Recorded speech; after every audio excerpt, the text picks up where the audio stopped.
February evening in 1785 Paris, an intermediary for Queen Marie Antoinette enters a famous jewelry shop to secure a diamond necklace for the royal, the most expensive in history.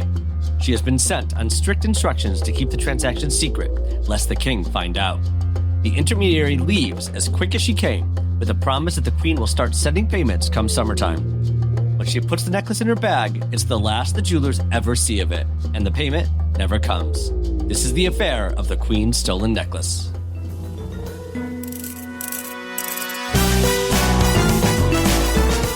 Welcome to Heist Club, where we've got a new heist story coming at you each week. We're here to uncover the details behind some of the most audacious and ridiculous robberies of all time. How they pulled it off, how they got caught, and the mysteries that remain. Bank heists, art heists, diamond heists, and other capers you won't believe. I'm Jesse. And I'm Todd. Welcome to the club.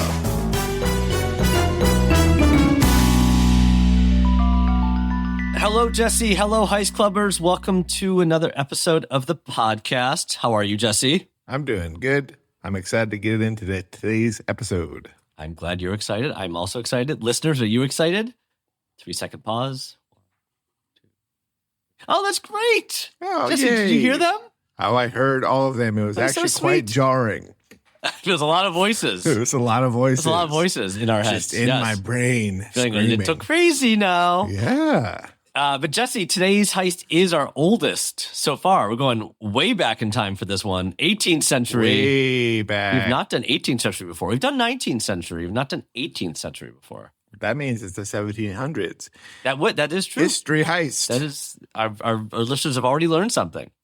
A heist in history. History. Dun, dun, dun, dun. History. That was a little history of the world part 2 right there. Well, you just read that. That's good. This is a one I did not know anything about before. I should. There have been a couple of movies about it. There's also been movies about Marie Antoinette, but not. Oh, I learned about the movies with a 15 on Rotten Tomatoes. Which one? The Affair of the Necklace. Has 15% on Rotten Tomatoes? Sure does, Todd. I do remember that movie existing, and I was like, oh, I kind of remember that. I definitely never saw it, and that percentage tells me part of the reason why. The cast is kind of fun, and I might enter the cast of that crappy movie as we go through these characters, unless that's Okay. annoying. Let's bring it up then, and you haven't seen it, though. Have you seen it? Oh, I wouldn't dare. Okay.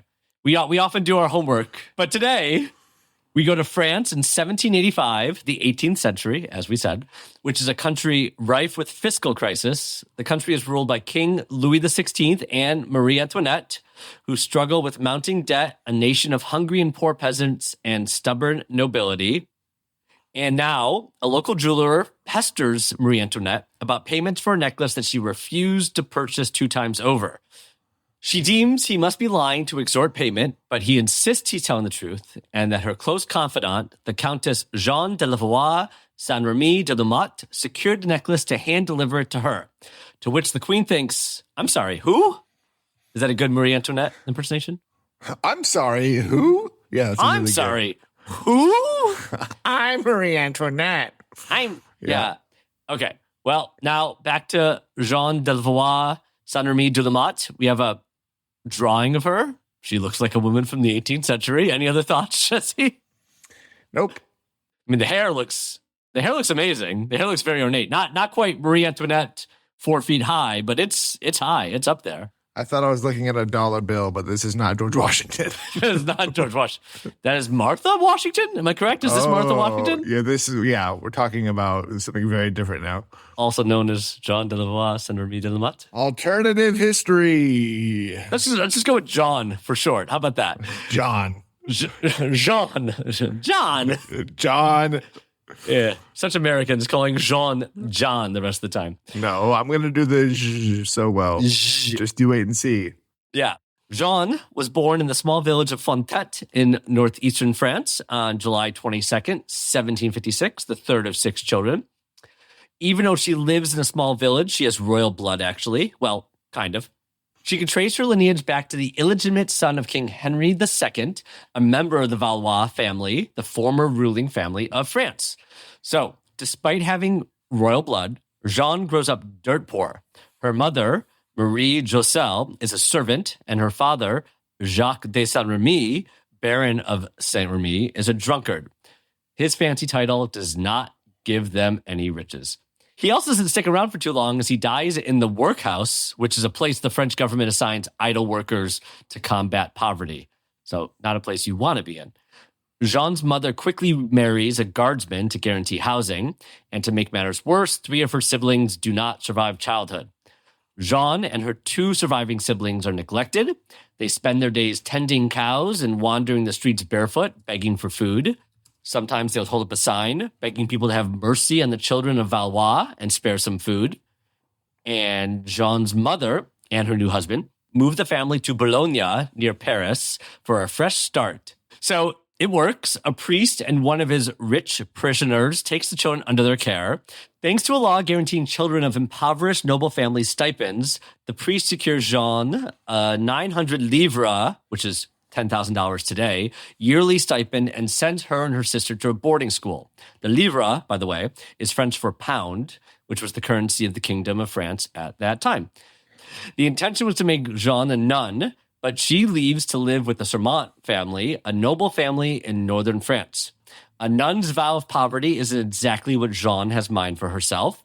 She believes that she deserves recognition from the aristocracy by right of her royal lineage. No longer bound by a vow of celibacy, Jean makes the acquaintance of several men, including the Sermont's nephew, Marc-Antoine Nicolas de la Motte. Nicolas is a member of the Gendarmes, a highly revered group of cavalrymen in the French army. And they get married on June 7th, 1780. She is heavily pregnant at the wedding. Nicolas may or may not be the father. Okay. She gives birth to twin girls exactly 1 month later, but the children die within days. Yeesh. Yeah. That's so not a good start. That's no. Sorry to hear that. Sad. My condolences. I know that's to Nicolas extremely common back then, but it's still depressing. It's still a lot. It really is. As it should be. Depressing, unfortunately. Now married, Jean and Nicolas assume the title Count and Countess de la Motte Valois. Nicolas actually made up the Count and Countess part, so they actually weren't super important. They just wanted to sound that way. I think we should do that. Can I be the Countess? Jesse, you can be the Count? Of course you can. No, I want to be the Countess. Can I be the Countess? Your Count? Okay, I'll be the Count. Chocula? Are you Count Chocula? One, ha, ha, ha. No, I'm the Sesame Street. Count von Count. Street. 1, 2, 3, 4. Yeah, that's it. 5. There are 5 bots. Genius character. Genius, yes. Count von Count, best name. Count, so good. Yes. Despite the Countess title, Jean is not too pleased with the financial package said title brings, or in her case, doesn't bring. Jean has a problem. She loves that she exists in the Rococo era, but the Rococo era does not love her. I've said that line so many times in my life. It's just The Rococo era does not love her. I say that every day. Yes. Look in the mirror every day. That's your daily affirmation. Nicolas is unable to financially provide for Jean's desirable lifestyle, but he sure tries. The couple lives constantly on the edge of financial ruin. They own a Parisian townhouse far beyond their means. They host parties, mainly to keep in proximity with high society. Jean buys expensive dresses to reflect her royal heritage, but not her present-day means. She also leverages Nicolas's prestigious military position to inflate her social standing. She sees Marie Antoinette and Versailles, their palace where they live, the absolute display of extravagance and wealth, and thinks surely she could have some money to spare to increase the allowance. Come on, lady. Besides, the royal family owes her something as she is a descendant, though distant. Perhaps Marie Antoinette will find community girl to girl. That always works, right? Always. We know. You and I know this. Sure. And at the time, any citizen, if dressed properly, can enter Versailles and observe the royal family. Jean visits several times, hoping to bump into the queen, if you would, but Marie Antoinette refuses to meet her, apparently put off by Jean's desperation. She takes to sleeping with court officials, back to old habits, and pestering anyone involved with Versailles for the money, and they give her a bit of a raise in hopes she will leave them alone, which is not exactly what she had in mind. Jean's marriage is also a dud, so she takes a lover, Rétaux du Villette, a common gigolo, and Nicolas's fellow officer in the Gendarmerie. And in 1783, she meets Cardinal Louis du Rohan, French bishop and politician, and also takes him as a lover. She's just collecting lovers left and right. She's a lover of life, but also a lover of lovers. Lover of lovers. Maybe more of a lover of lovers than a lover of life, because she does not love her place in the... That's true. She doesn't seem very happy. Yeah. By the way, she took a cardinal as a lover? I don't know. I'm not the most religious fellow, but I don't know what he's allowed to do and not do. French bishop and lover. We do have a painting of the cardinal, and it looks, this looks like a fancy painting. He was important enough to do that. I wonder what the book is that he's holding. He's like kind of pointing to a map or a ship. He looks warm. He looks warm. He is covered in robes and blankets. And does he have legs? He's got to be just sweating. Yes. They definitely didn't paint a lot of the sweat pouring down his face and forehead. Yeah. We also don't know when this was taken, but he either looks old or was old, or it's just part of that, like, this does not look like a wig, but I know, the white wigs of the world, the powder wigs later was, sign of nobility and everything. So either trying to look that way or just naturally that way. So Cardinal Rohan is on the outs with the royal family. So Jean is not finding a way in through him. She keeps trying. As French ambassador to Vienna, he tried to stop Marie Antoinette's marriage to Louis XVI. Not because they were too young. Louis was 15 and she was 14. No, Rohan wanted her for himself. Creepy. He was an 18th century stalker, and she threw him out of court. Understandably. Yeah. Cardinal the creepy cardinal. Also, it's like the future king. It's like, what are you trying to do here? I don't know. Not smart on many levels. Jean sees that Rohan will do anything to win back Marie Antoinette's trust. Really? He would do anything? Jean tells him she's actually great friends with Marie Antoinette and will put in a good word for him for some money and jewelry, of course. He hands them over without hesitation. It's no shock that she has him under her control so quickly, as Rohan's servant describes Jean as having the wiles of a Circe. Yes, that would be the Greek witch. So, because that's a compliment in some ways. I mean, that's impressive at least. She has the incredible talent of reading people and identifying those with weak spots, and Rohan's is anything to do with Marie Antoinette. So it looks like Jean has a fix for her money problems. She has Rohan get Nicolas a position and Conde d'Artois a French royal bodyguard. She also gets more money out of Rohan by telling him the queen needs money for charity work. But this is a lot of work maintaining the sugar daddy relationship. I guess so, but isn't that the whole point? It takes work, but it's, still getting the money out of it. Yeah, it's a lot of work, but it's kind of her thing. It's like her life purpose. Yeah, I mean, she's definitely taking it on as that. Seems to be working so far. So sorry it's a lot of work for you, Jean, but keep at it. Yeah. Enter the necklace. The necklace. In 1772, renowned Parisian jewelers Charles Bermer and Paul Bassange made the most expensive necklace in history at the time. 2 million livres, 17.5 million today, made of 674 diamonds, 2,842 carats, and 100 pearls. Construction takes them several years. That's crazy to think that construction of a necklace could take several years. Buildings take several years. Yeah, and I mean, looking at this elaborate necklace, that's a photo of the recreation of the necklace. A copy of a copy of a copy. It's a copy of a copy. Multiplicity here. Yeah, okay. On my computer, through my eyes. And I mean, it's very elaborate, but I know nothing about necklace making, but several years is crazy to me. It is very big, though. It's like, we say a necklace, we will obviously post this to our show notes. We say necklace, it has like layer upon layer. Like there's a necklace and then there's two other like mini necklaces next to it, and then a bigger, thicker, danglier necklace down below, and all these ribbons and all these diamonds. And it is, would I say years? I don't know. I've never made jewelry before, but you can understand why, of all the complicated necklaces to make, this is up there. This is up there. Marie Antoinette has a name for it later, and I will agree that it looks like what she says. Yeah. It does, reminds me of the stuff we would have seen stolen from the Louvre not that long ago. It is like a ornate, French nobility. Yeah. Diamonds to the 10th degree. Yeah. And then below that, we have a couple photos of Charles and Paul. They look exactly the same because everyone back then is a painting in a wig. So everyone looks exactly the same. They might as well be Marie Antoinette. If we showed these to people today, you'd be like, I don't know, is that John Adams and James Monroe? Thomas Jefferson. Thomas Jefferson on the left and Benjamin Franklin. It's just, Okay, so George Washington and John Adams were making jewelry in France. Anyway. Yep, and it took them several years. It was designed for Louis XV's mistress, Madame du Barry, but she dies, and they are left with a gaudy piece. That is a bummer after several years of making it.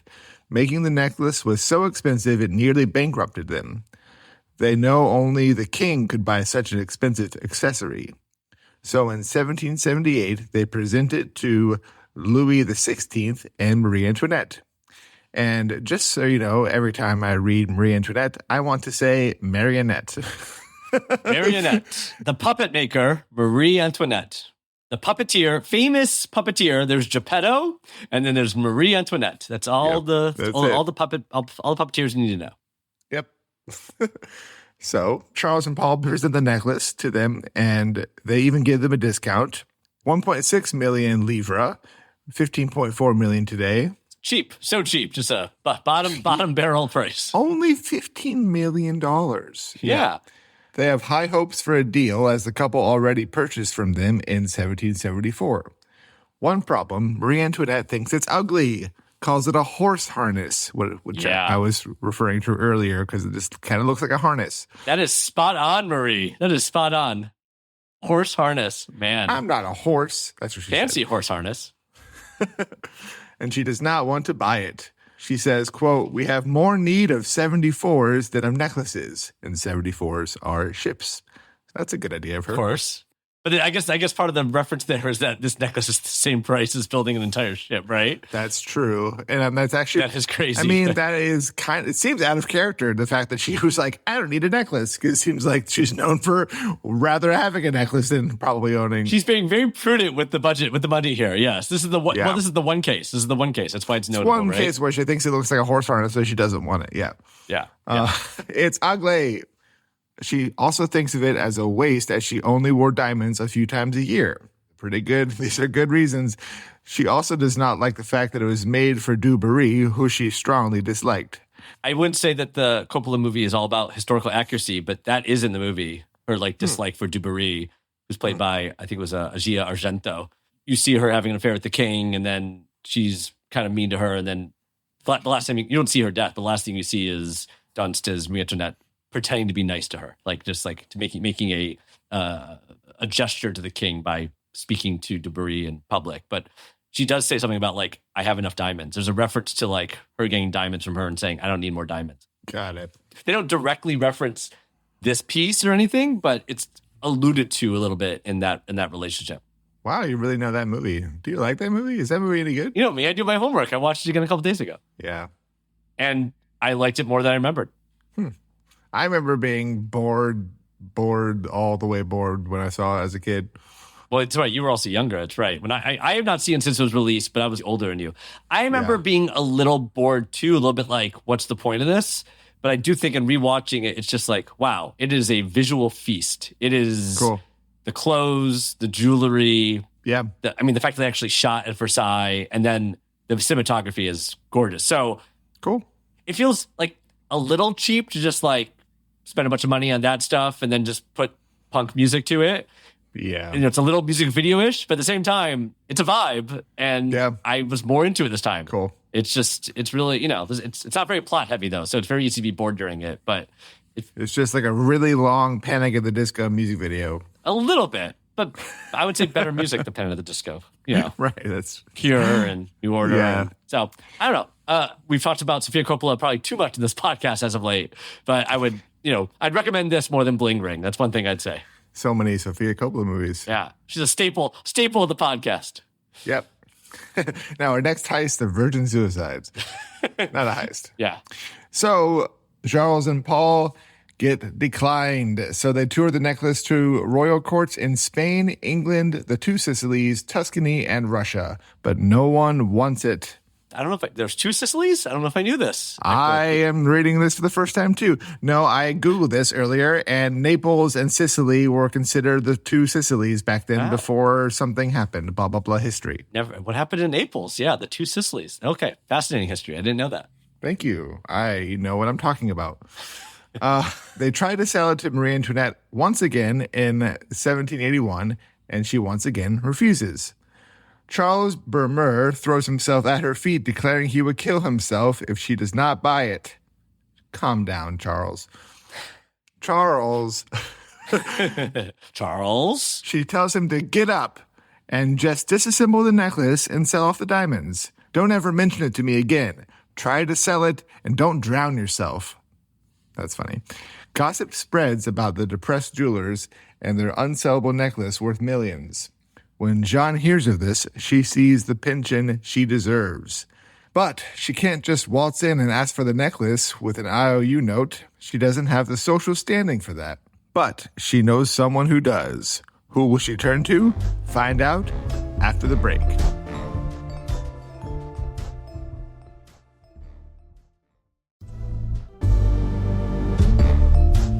Bonjour! As we left off, Jean learns of an unsellable necklace worth more than what she can spend in her lifetime, but she needs a way to get her hands on it, because she surely doesn't have the social standing to gain access. She turns to her reliable Cardinal de Rohan. Now, even though Rohan is more than willing to give Jean cash and jewels, a 2 million livre necklace isn't something you can ask for up out of the blue. Jean's company might be valuable, but not worth 2 million livres. But what if the queen wants the necklace? Even though she really doesn't. She doesn't. But what if she did, Todd? What a question to ask, given that she really doesn't, and she wants him to not drown, though, at the same time. John says, what if she did, though? But what if she did, man? In March of 1784, she tells Rohan that her good friend Marie Antoinette, ever heard of her, is open to reading an apology from him. He writes a long letter practically groveling at her feet and singing Jean's praises. I was having trouble reading this earlier. I think it's worded insane. I'm going to give it my best shot, though. I know. He writes, "The charming countess has imparted me how much you seemed affected with the account she gave you of the little services I have rendered her. The concern alone which she inspires induced me to seize every opportunity of obliging her, for certainly I was very far from foreseeing she would one day be in capacity of mentioning me to you." It's like the least direct wording possible, you know? Honestly, I've read this a few times and I have no idea what this means.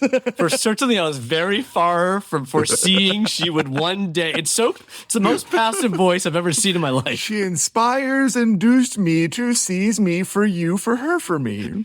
To you, please. These words do not go together. This is like, he actually wrote this with those magnets on his fridge. Yeah. He had all those words. He threw them on the fridge. Yeah, He's like, those words go together. Missing out a bunch of words, but he made it work. Yeah. Took a photo, sent it to her. Yeah. It's probably his wine fridge. It was France. This is wine fridge. Today is my lucky day because there's more to read. Here we go. Oh, good. Go for it, Jesse. Oh, here we go. Now I got practice. He closes with, "But hope begins to shine in my heart, and I presume to think you will not disdain to hear me. Let but your beauteous mouth pronounce the word yes.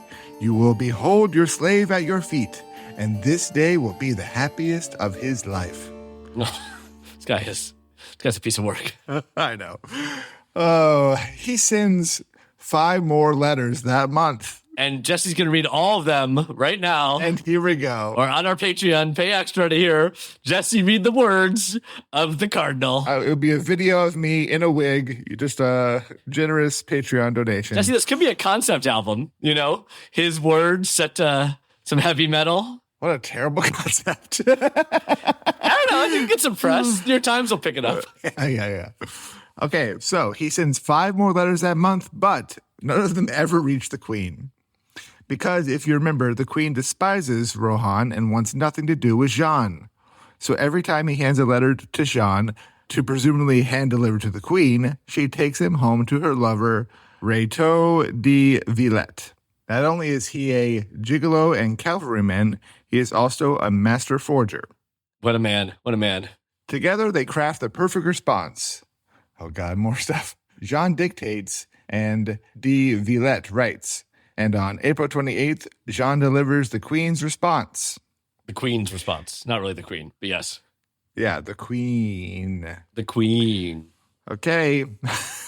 This is a little better because at least it's not the Cardinal writing. That's true. I just feel like I'm pumping myself up.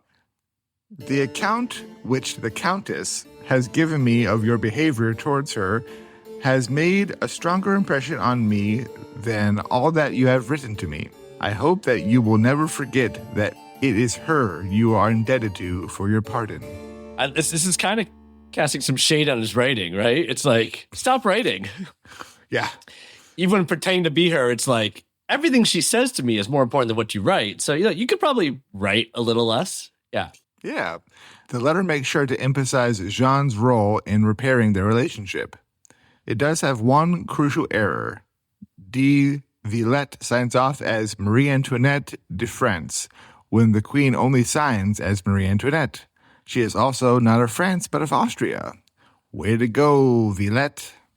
But also, like, shouldn't Jean have caught that too? Come on, you pair. They're not. Are they smart? We'll find out. Well, guess what? It seems like the Cardinal didn't notice anyway, right? So, yep. Seems like an obvious mistake to us, but the Cardinal was so wrapped up in his love and his also love for writing complicated sentences that he didn't even notice. Complicated sentences, such as... We're back. There's more. Let's do it. He writes back. He says, "Yes, I am the happiest mortal birthing. I know how to appreciate all the obligations I am under to the charming Countess, in whatever situation I may chance to be. I shall be gratefully mindful of all that she has done on my behalf." Great. Yes, Rohan. I am the happiest mortal birthing. Are you? That's such a good line. I know we're critiquing some of his writing for being too wordy, but No, that works. That one's that good. works. I like that one. Yeah. Great. Rohan thinks he's back in the Queen's good graces. Just one problem. He wants to see her desperately, and he is having trouble taking the Queen's many excuses for an answer. For him to take the bait, he needs to meet Marie Antoinette and her marionette. This is quite a scheme. This is movie scene worthy. I can Totally. see why it is a biopic. Yeah. This is why we are telling this story too. It is like they are going far with this. They are trying to pull this off. They are faking letters, and now they are faking people. Yep. So Jean goes out and finds the best Marie Antoinette lookalike 15,000 livres can buy. That lookalike turns out to be a lady of the night. Yeah, because that's who they knew. That's who they were friends with. Just happens to be a lady of the night. Just happens to be in their social circle. Yeah. Nicole Leguay d'Olivia.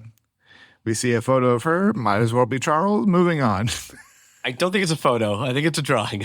No, this is a selfie taken on her iPhone 17. Selfie taken in the late 18th century. This is the first ever selfie. This isn't what cameras were doing back then? I don't think so. Maybe they use a filter. Okay, you're right. It is really interesting that there's a drawing of her. I wonder if, like, I imagine most ladies of the night did not have drawings of them. So it's very possible these drawings came from later when plots are revealed and the like, right? And the press is giving this attention. So now they're bringing her to life in drawing form, not in selfie form. And there she is. Since Versailles is open to anyone, as long as you look the part, Jean instructs Nicole to dress like the Queen and sit in one of the gardens, particularly in the evening. When it's darker, and he won't be able to see you as well. Exactly, amongst the chateaus. Uh-huh. Her instructions are clear. When Rohan approaches, pretend you like him. Jean also coaches her through some court etiquette and phrases. In August 1784, Rohan sets off for his evening time secret meeting with the Queen. The moment he sees her, he thinks, yep, that's definitely the Queen. The woman I'm so in love with, I could definitely tell what she looks like at night in the dark. That's it. No question. That's her. And he falls to his knees before her. Nicole simply smiles and nods at everything he says. And she tells him she forgives him. Aww. The conversation only lasts a few minutes. When she leaves, she offers him a rose, which he gladly accepts. It's the first episode of The Bachelorette. This is where the format first came up and was derived, and it's quite an origin story for that show. Yeah, exactly. Yeah, the creators of that show saw the movie The Affair of the Necklace and was like, boy, do I have an idea. They were one of the three people who saw that movie. Yeah. Rohan in the movie, played by Jonathan Pryce, which makes so much Oh, sense. nice. That's like Jonathan Pryce is good casting. That sounds great. Yeah, for sure. Okay, you ready for more Rohan material? You know it. Bring it. Here we go. I want to put like harpsichord under it every time I start talking like him. Slow, yes, please. I could, and I might. The next day he writes, "My adorable master, permit your slave to express his joy for the favors you have conferred upon him. That charming rose lies upon my heart. I will preserve it to my latest breath." This is also what they say in The Bachelorette when they get a rose. That charming rose lies upon my heart. I'll preserve it to my latest breath. My adorable master. That's what they always say. Slave. Yeah, for sure. Permit your slave. Yeah, totally okay language in 2026. Yeah. Okay. He goes on. "I know you wanted more. My imagination struck with your adorable person." Stuck with your adorable person. Oh, sorry. Cut you off. It sounds wrong. Well, just so you know, I think I'm doing it right, but it all sounds very wrong. You're probably making it better than it is, to be honest. "My imagination, struck with your adorable person, was filled during my slumbers with the most delightful sensations. Happy night, adorable master. Your slave cannot find expressions to describe his felicity." Creep. What a creep. Jonathan Pryce is playing a freaking creep. "Adorable master." You think the queen wants to hear about your slumbers? Your delightful sensations during your slumbers? Yeah, no. Well done, Jesse. Thank you. Theatrical letter reading part of this program is concluded for a little bit. Thank you. You can find me at Shakespeare in the Park this Friday. Drink some water. They continue their correspondence through the end of the year. Jean sends over 30 letters as Marie Antoinette. She's like enjoying this. Is Jean? I know she's doing it for a purpose. She's trying to get the diamond, trying to get the necklace, trying to get some money, trying to get her place. But like this is a scheme. This is a lot. This is a long con, if you would. And then he always responds with multi-page long letters, holding on to every word. Man, I hope these are all preserved somewhere. If we can find these, or these are in a museum somewhere or something. They refer to each other as master and slave, of course, as you so wonderfully read just a couple moments ago. The letters are so warm in tone that Rohan believes the queen is actually in love with him. Of course he does. He's deluding himself. It doesn't help that Jean actually sends a gift for Marie. That is also true. After months of conditioning, Rohan is totally sucked in. And on December 28th, 1784, Jean approaches Charles Bermeur, presenting herself as a close friend of the queen. She even supplies letters of correspondence between Marie Antoinette and herself, courtesy of Duvelet, of course, as proof of their friendship. In the letters, the queen laments that she wants to buy the necklace, but the king won't let her have it. Who's buying that? Who's believing that at this point? Charles is really thinking that she's changed her mind that much? Yeah. He wants to, though, right? Of course he wants to believe it. He's been trying to get rid of this thing for years at this point. So he would love to think that Marie wants it. Please. Yeah. So this ignites a sense of hope in Charles and Paul that they long thought was dead. Jean tells them to be patient, and she will do everything she can to help the queen buy the necklace.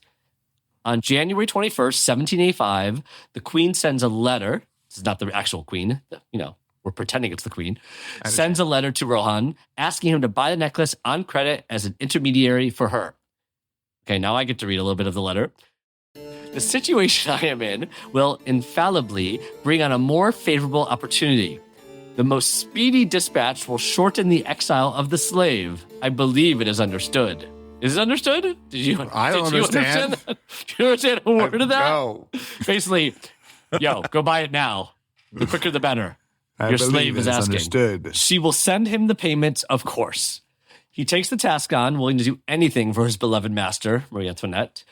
Rohan goes to Charles and says he will pay for the 2 million livres necklace in 4 installments over 2 years. He supplies them with Duvelet's forged letters, proving that the queen did sign off on this purchase. Proving, yes. Proving without a doubt. Proof. There it is. It's in the letters. And we thought AI was hard to believe, hard to know what's real and what's not. All you do is write some letters in 18th century France and you got away with anything. Yeah. Yeah, I guess. Charles and Paul draft a contract that the queen, not the real queen, signs. One more thing. Jean tells the jewelers that they cannot deliver the necklace directly to the queen because it is a secret from the king. This does not make sense. She wanted it, and the king did not want her to have it. Now she's getting it, but it's a secret from the king. Yes. And it would be a PR nightmare for a country in deep financial woes. That's foreshadowing. So Jean will hand deliver the necklace to the queen herself. Once the necklace is delivered, the agreed upon payments will come in starting this summer. And on February 1st, 1785, Jean walks off with the most expensive and least desirable necklace in the world. She takes it to the townhouse, and her husband, Nicolas, disassembles the necklace. He doesn't do the best job, though, damaging some of the diamonds as he pries them from the prongs.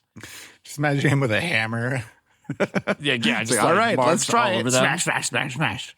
Was the Hilary Swank movie a comedy? Because if it wasn't, it seriously should have been. Ooh, yeah, that would make so much more sense, wouldn't it? It's like, but no, it was they not. finally get the necklace, and it's just like damage left and right, and most expensive necklace in history no longer. This would make a great comedy, actually. Like, that makes a lot more sense. Yeah. But no, it's very serious. Very, very serious. Yeah. Maybe should One woman. Of course, there was a I watched the trailer, and I missed the narration of the trailers. So Jean, Nicolas, and de Verlet sell the diamonds in small increments.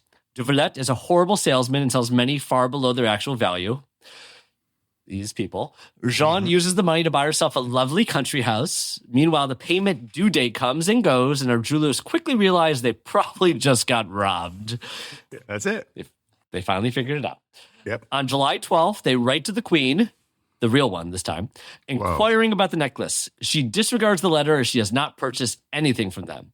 In August, they write to Marie Antoinette's lady-in-waiting, who reports it to the queen. And on the 15th, the king calls the police to make an arrest. Who do they grab? Find out after the break.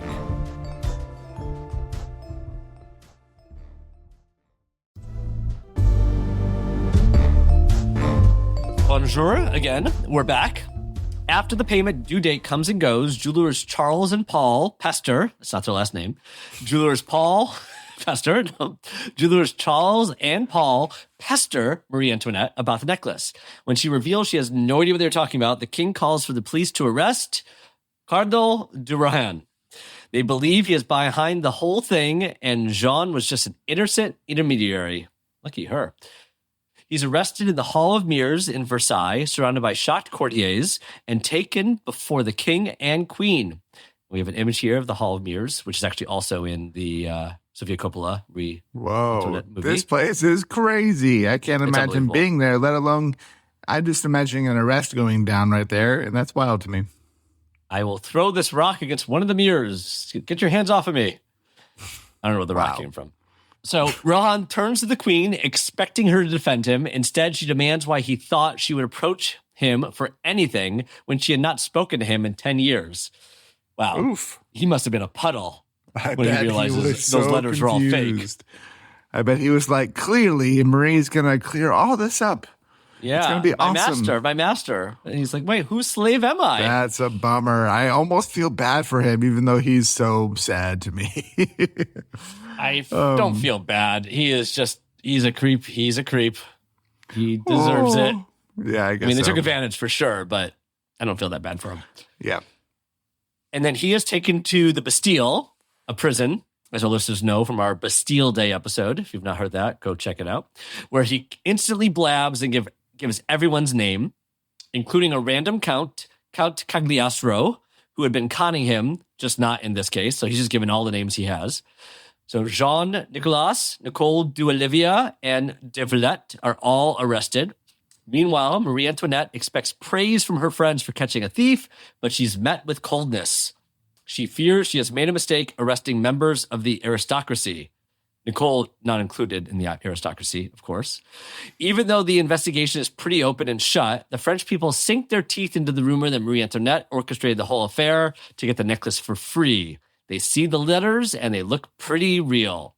I think they like a good gossip story, and also they love to hate on Marie Antoinette, you know? Yeah. The trial is set for the summer of 1786. Marie Antoinette and Louis XVI push for a public trial, hoping to clear their names. The trial is a circus. Hundreds of spectators gather to watch every day. Fertot du Saint-Just, magistrate of the Parliament of Paris, is excited. A swindling cardinal, the queen implicated in a forgery case. What filth of the crozier and the scepter. What a triumph for the ideas of liberty. He gets killed by the ideas of liberty in 1794 by guillotine. Whoa. He's only excited for a short time. Rohan orders Jean-Baptiste Target? I've always called Target Target. Now it's the actual, this is the founder of Target? I thought that too. Whoa. We're actually we have to say Target and it's not super cringe. We actually get to say it. It's an actual French word, an actual French name. Amazing. Jean-Baptiste Target, as his lawyer, is the lawyer. And the trial actually makes him famous and he gets elected deputy of Paris in the Third Estate. Good for Target. Jean uses the public stage to her advantage. She puts on an Oscar-winning performance. The Oscars did not exist then, though. Lamenting how she has never done anything wrong in her life. Liar. And she's just an innocent woman caught up in Marie Antoinette's web. I think Marie Antoinette's just like an easy person to blame, right? Yeah. Yeah. Nicole Duolivia shows up to court with her baby to farm sympathy. Smart. Countless pamphlets are made in sympathy of Jean, and the crowd cheers for her every day at court. The narrative is presented that Marie Antoinette manipulated Jean to get back at Rohan for his slight against her. Marie Antoinette is often referred to as the Austrian woman or that other bee, the bee in apartment 23. The pamphlets also say that Marie Antoinette actually had an affair with the cardinal and demanded the diamonds as payment. I bet the cardinal loved that rumor. He's like, oh yeah. He goes to Marie. He's like, we should just do it. Come on, master. Let's just have the affair. They think it happened anyway. Yeah, exactly. Yeah. So creepy. The crime of lèse majesté for having believed that the queen could give him a romantic rendezvous in the Park of Versailles for having believed in her letters, which leads us to the conclusion, if the cardinal is acquitted, is the queen who will have been judged. Okay. That's the pamphlet said a lot. The French people already hate Marie Antoinette for her Austrian heritage and her abundant wealth. And here is a pamphlet image of Marie Antoinette just pointing at someone, is that the cardinal, and blaming him, I guess, basically, right? Yeah. Pointing fingers at others. I'm wondering what their age difference is. Like how creepy. I'm sure it doesn't really matter. He's really creep no matter what, but just kind of funny. I mean, we know she was, well, yeah, I mean, but when she was, 14 and he already was in love with her. So I know. Even if it's 10 years later, the creep factor stays on. Yeah. Creep factor stays on. So Cardinal de Rohan, Nicole Duolivia, and Count Cagliostro are acquitted. Wow, that's impressive. It looks like Nicole's baby strategy worked, and Cagliostro was sent into exile. So he was guilty of other things, maybe, but not for this. Rohan is put on house arrest in his home in the south of France for 3 years. He actually has Marie Antoinette to thank for that, as she thinks his lighter sentence may make her look better. So she's not actually doing it for him. She's doing it for herself. She's trying to make herself likable to the people. We have a picture here, which I assume is his house in the south of France, which looks quite impressive. So of all the places to serve house arrest, this would be a nice one. It doesn't matter, though. Their acquittals are seen as a condemnation of the queen. Wow, she just can't win. De Villette is found guilty and exiled from the country. Nicolas is found guilty in absentia, hiding out in London. And Jean is found guilty and sentenced to be publicly whipped, branded, and imprisoned. Wow, that's a much more serious punishment than the cardinal got. Yep. I guess the cardinal only really did it because he was kind of, tricked into it. So Jean does deserve the greater punishment. The brand is a V for valus, which is thief in French. On June 21st, 1786, 8 guards dragged Jeanne out of her cell and into the courtyard, where hundreds gathered to watch. Witnesses say she fought hard against their grip as they tied her to a cart to be whipped. They also say the lashes looked half-hearted. The guards then strip her shirt off and brand her on her left shoulder and breast. She manages to bite the brander's hand, taking a decent chunk out before passing out from the pain. So, I don't think you and I are big fans of Jeanne and what she's done throughout the story, but I also don't think we're pro-branding. It's a person. This feels like pretty brutal. If there's extreme punishment, this definitely could be it. And okay, good. The whipping lashes were half-hearted, but I'm not sure that matters much when you're about to brand her in 2 places on her left shoulder and her breast. Yeah. This is so So awful. Yeah. There's a painting, not a photo, and it's pretty brutal. Yeah. Oh, yeah. I mean, people are gathered around watching it. I mean, people liked her, though, right? They were cheering for her. They were anti the queen and pro her. So, yeah, but they also love a good guillotine. So they're kind of just in for the drama. Yeah, but they also, who gets the guillotine a few years later? The person that they're not fans of right now. So exactly, yeah. I mean, I guess it's just public square punishment. Always gathers a crowd. Yeah. I mean, it's not the brander's hand completely. He's just the one serving out the punishment. But I have no problem with her biting his hand and trying to get away. Good for her. Yeah. Yeah. Then they shave her bald and put her in a gray uniform. She's shipped away to Salpêtrière, a women's prison, where she is to serve the rest of her life. Mm. And that's the end of Jeanne. But wait. Oh. One day, while lying in her cell, someone drops in writing materials with instructions to sketch the key to her cell. She carefully constructs the sketch, taking glimpses of the key every time a nun comes to see her. Yes, the prison is run by nuns. Run by nuns. Run by nuns. The sketch is smuggled out, and a duplicate of the key, I cannot believe this worked, is made and smuggled back into the prison along with men's clothes. Just draw the key. I'll figure it out. Draw a picture of a key. I can make a key out of that, and that key works. That feels like a cartoon. This is like a Tom and Jerry cartoon all of a sudden. Maybe back then there was only like 3 types of keys. I guess. I don't know. Maybe there's also 3 types of keys, and just make each of those 3 types and then bring them in, and one of them will work. Yeah, that's just wild. There has to be at least something slightly unique about it, but not so unique that you can't literally just draw a sort of picture of it. I'm assuming that blocks were less intricate, Yeah. I also feel like not only is it Tom and Jerry to make a key that works, there's a version of the cartoon where you just draw the key and then you're able to reach your hand into the drawing and then use that. This is almost that's not more absurd than what actually happened here. Yeah, exactly. She might as well just materialized in out of thin air. So the key is smuggled back into the prison along with men's clothes. Jeanne disguises herself as a man and walks right out, blending in with a crowd of sightseers. Apparently, looking at locked-up prostitutes was a tourist attraction. It was a different time. Yeah, it was a different time. The phoners had different things to go see. Hey, then go visit the prostitutes, the locked-up prostitutes. Exactly. And then she travels to London, joining Nicholas. And then in 1789, she publishes her autobiography, Memoirs of the Countess de Valois de la Motte. It's very self-serving and makes Marie Antoinette the villain of Jeanne's life story. She also publishes all the letters between the Queen, quote-unquote, and Cardinal de Rohan. There we go. We do have more objective accounts with Henry Vistelli's 1881 book, The Story of the Diamond Necklace, and Antonia Fraser's The Affair of the Diamond Necklace. There you go. It's also publicly available for free, so you can read the embarrassing letters in full. Which Jesse will be doing every Friday night, an open mic night. Yeah. So go check it out. It'll be quite a show. In London, she surrounds herself with anti-royalists and pamphleteers. The British are fascinated with her for her theatrics and for her feat of humiliating the Queen of France. But it was more of a freak show than an actual admiration. It was just crazy that she did that.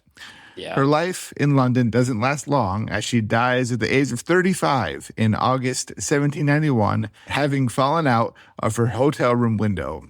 Oh, boy. Well, that's not cool. It was possibly to escape debt collectors, over 30 pounds in debt.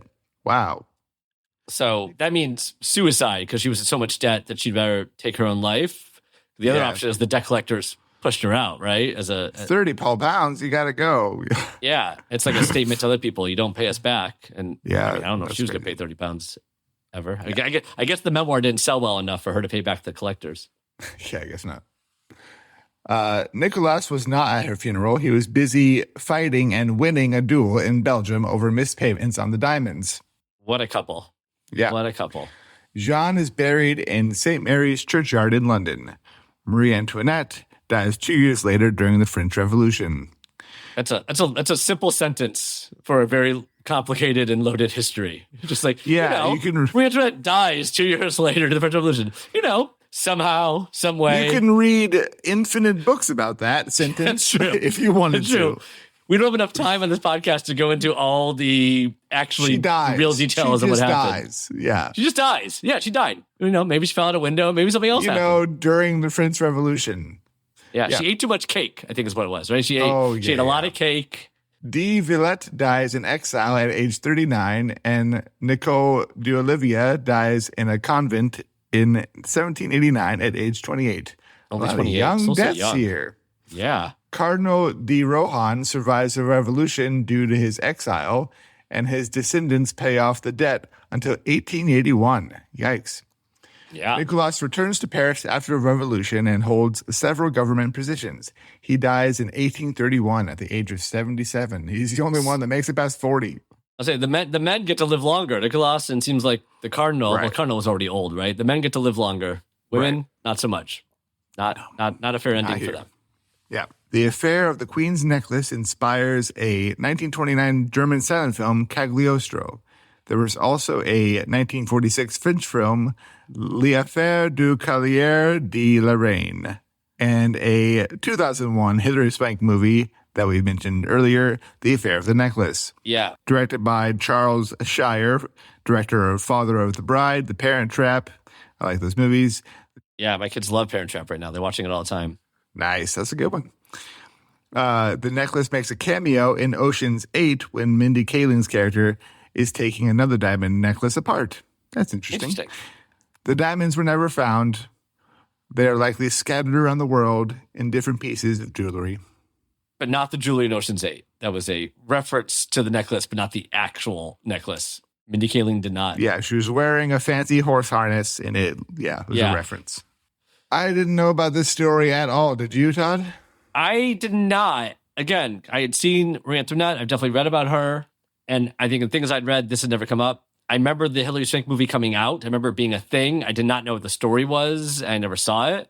So can't say I knew this. And this is an early heist story. I mean, I'm sure we will find others in the 18th century, and there's even biblical heist. There are other stories we will tell, but to have this amount of detail, that's what's so great about this is her book, the two other books, the court records. It's hard to do these older stories and actually do a whole episode about it because it's just like, there's a few lines of text somewhere or something happened, but there's no actual details. The level of detail we have here is just astounding.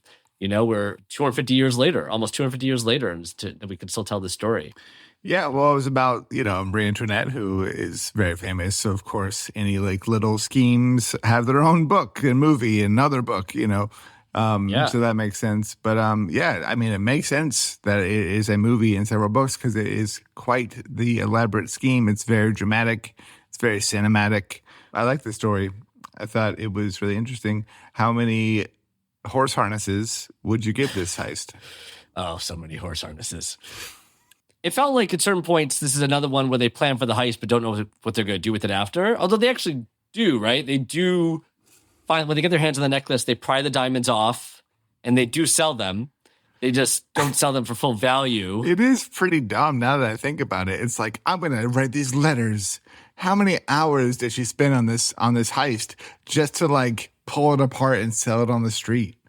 There is some success there. Even if you're selling it less than full value, they're still selling, getting some money off it, which is more than they had before. However, as it seems to, as from the details we know, it's not like Jean ever enjoyed any of the winnings, right? It wasn't like, great, she finally got to live the life she wanted to lead. She bought a nice house. I think that she did do that. So that's right. She's something. That's right. Oh, you're right. She did buy the nice house. All that to buy a house, I guess. Whatever. Good for her. You could also see based on that why it makes a good film. You could see she always she has this lineage. She thinks she deserves a certain thing. Yeah. She never gets it. Finally, she gets the diamonds, she sells them, buys the house. There's a certain moment of, I did it, there's accomplishment, and then it all comes toppling down. So, it is quite an intricate plan, though. Again, it is the level, they go to the right person at the right time to get the money, to write the letters the right way. They do trick the jewelers to get it. It is, it's a, I don't know if ingenious is the word, but it's a very clever plot at all. And it's well executed to that degree. To they actually, they get it and they just don't get away with it, as so few people do. So I'm just gonna go 3 diamonds. I'm going 3 horse harnesses. Horse harnesses. I'm gonna go 3.5 just because I like the prison break so much. The prison break is a nice move. It's a good point. I mean, she doesn't live a lot longer after, but she gets to write her memoir and tell her side of the story. She does get out. It's not like, I mean, the prison break puts me over the edge because, without that, she's just shaved and branded and humiliated. Yeah. It's just really sad. But I mean, Nicholas, if you look at like Nicholas's side of the story, is it more than 3 diamonds? Because he's away, he comes back, he gets government positions, he lives to 77. Yeah, he put a lot of work in that too, like he did all the writing, right? Like yeah. I guess we don't know to what end his money went. I mean, he got to live, I guess, a life elsewhere for a little. Maybe I'm being too hard on it. Maybe it's at least 3.5. I'll stick with my 3.5. It all depends on whose perspective you're telling, right? Right, yeah. Yeah. But overall, Heist, I still feel like there's a certain amount of cleverness how they pulled it off. A lot of brazenness, that's for sure. Like that they actually do this and take advantage of these jewelers who are just so desperate to sell it and get anything. But again, it's another one where they're caught decently quickly. Not as fast as some others. Yeah. It was cool. And I would like to do more history heists. Yeah. All right, y'all. Thank you. That was today's episode. See you guys next time. Bye, y'all. And tune in next week for an Earth Day special episode about the perilous world of plant poaching. Heist Club is a production of School of Humans, hosted by me, Todd Weiser. And me, Jesse Neiswanger. I do all the fancy audio and music editing too. This episode was researched and produced by Carolyn Talmadge. Our senior producer is Amelia Brock. Our production manager is Daisy Church. Our executive producers are Virginia Prescott, Brandon Barr, and Elsie Crowley. Join us again next week for Heist Club, and don't forget to rate and review. Thanks.